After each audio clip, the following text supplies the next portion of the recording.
Hello friends, welcome to हमारे YouTube channel फैक्टलैंड। दोस्तों, आज हम जानेंगे सोने की चिड़िया कहे जाने वाले भारत में आखिर इतना सोना कहां से आया और आयुर्वेद में स्वर्ण भस्म का महत्व क्या है। क्या आयुर्वेद ने ही हमें सोना दिया है? क्या सच में आयुर्वेद में इतनी शक्ति है कि हम भारत को फिर से सोने की चिड़िया बना सकते हैं? तो चलिए वीडियो स्टार्ट करते हैं। सोने की चिड़िया कहे जाने वाले भारत को पिछले 1200 वर्षों में मुगल, फ्रांसीसी, डच, पुर्तगाली, अंग्रेज और यूरोप एशिया के कई देशों ने मिलकर भारत का लगभग 30,000 लाख टन सोना लूटकर ले गए। भारत पूरे विश्व में जो स्वर्ण आधारित समृद्धि दिखाई देती है वो भारत के लूटे हुए सोने पर ही टिकी हुई है। किंतु कभी भी किसी ने यह विचार नहीं किया कि आदिकाल से मध्यकाल तक जब भारत में कोई सोने की खान नहीं हुआ करती थी, तब भी भारत में इतना सोना आता कहां से था। शास्त्र बताते हैं कि रावण जैसा महाप्रतापी राजा सोने की लंका में ही रहता था। इसके साथ ही अनेक देवी देवताओं के पास अकुत स्वर्ण उपलब्ध था, जिसे वह हजारों वर्ष तक पूरे विश्व का पोषण कर सकते थे।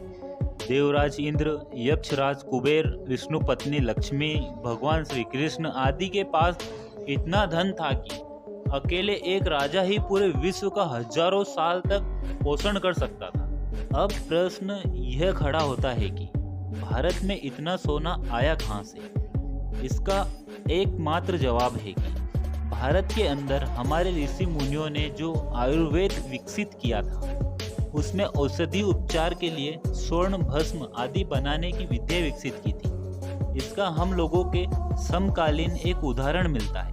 एक बार बनारस के आयुर्वेदाचार्य श्री कृष्णपाल शर्मा ने गांधी जी के समक्ष स्वर्ण बनाने की आयुर्वेदिक प्रक्रिया का वर्णन किया, तो गांधी जी ने सार्वजनिक रूप से शर्मा जी का उपवास कर दिया, जिससे वह अपनी व आयुर्वेद की प्रतिष्ठा को दांव पर लगा देखकर तत्काल बनारस गए और वहां से कुछ वनस्पति पदार्थों को लेकर पुनः दिल्ली के बिरला मंदिर के अतिथि गृह में वापस आए और दिनांक 26 मई 1940 को गांधी जी, उनके सचिव श्री महादेव देसाई तथा विख्यात व्यवसायी श्री युगल किशोर बिड़ला की उपस्थिति में उन पदार्थों के सम्मिश्रण को बनाकर गाय के उपलों में पकाकर मात्र 45 मिनट में स्वर्ण बना दिया, जिसका शिलालेख आज भी बिरला मंदिर के अतिथि गृह पर लगा हुआ है।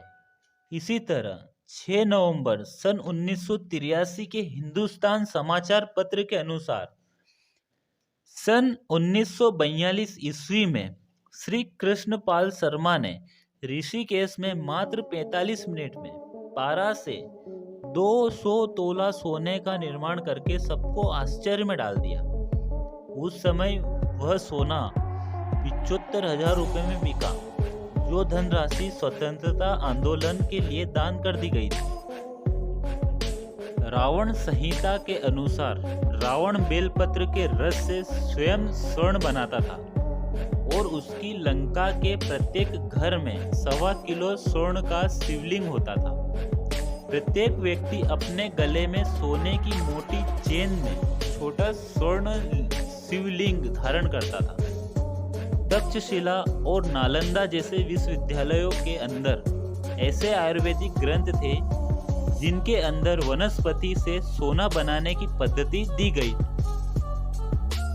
शास्त्र बताते हैं कि दक्षिण भारत के महान रसायन आयुर्वेदाचार्य नागार्जुन प्रतिदिन 100 किलो सोना बनाया करते थे और उनके सोना बनाने में इस स्तर की महारत थी कि वह वनस्पतियों के अलावा अन्य पदार्थों जैसे लोहा, तांबा, पीतल, पारा आदि से भी सोना बना लिया करते थे। लेकिन दुर्भाग्य है, मूर्ख मुगल लुटेरों ने तक्षशिला और नालंदा जैसे विश्वविद्यालयों के रहस्यपूर्ण ग्रंथों को जला दिया।